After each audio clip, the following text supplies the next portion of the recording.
Eh, tu savais que le 2 avril, c'est l'anniversaire du FC Lorient, club qui occupe le Moustoir depuis plus de 60 ans. Allez viens, je te raconte l'histoire du stade Yves-Alain-Mat.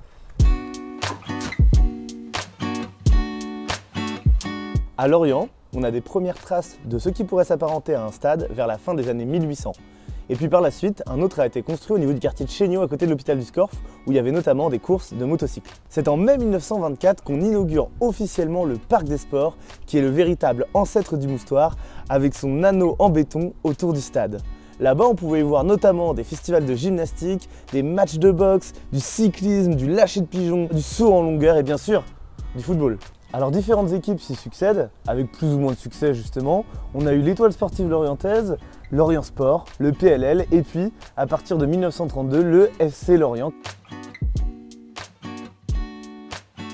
Alors pendant la Seconde Guerre mondiale, le Parc des Sports est servi de dépôt d'armes et de munitions pour les Allemands.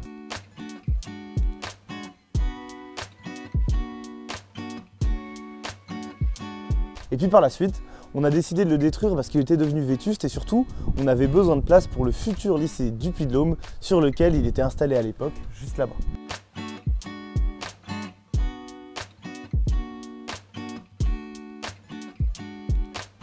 C'est le 19 juillet 1959 qu'on inaugura officiellement le stade du Moustoir. Alors à l'époque, il y avait à peine 6000 places et il y avait toujours un vélodrome qui faisait le tour du stade.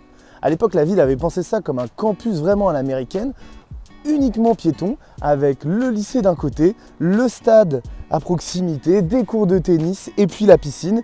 Et tout devait rester piéton. D'ailleurs, même la rue entre le stade et le lycée du Puy-de-Dôme, à l'origine, ne devait pas être circulable. Et c'est en 1997 que le stade devient officiellement le stade Yves-Alain-Mat, en hommage à l'ancien député-maire de Lorient. À la fin des années 2010, on inaugure la nouvelle tribune, la tribune sud, juste derrière moi, qui était encore d'origine et qui avait encore justement le virage du vélodrome.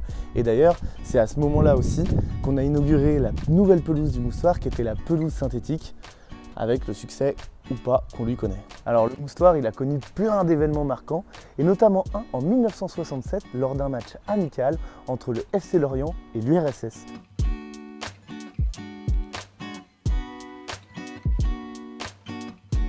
Et en 98, évidemment, c'est un événement historique au Moustoir et dans toute la ville de Lorient, la première montée dans l'élite du FC Lorient à 4 matchs de la fin. Donc évidemment, c'est la fête. Et puis la saison d'après, le premier match au Moustoir en D1 contre Monaco.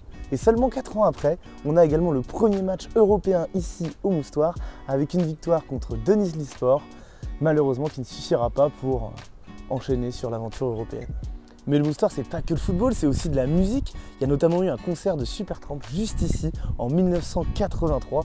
C'est aussi évidemment le festival interceltique qui utilise le stade depuis plus de 30 ans pour notamment les Nuits Magiques.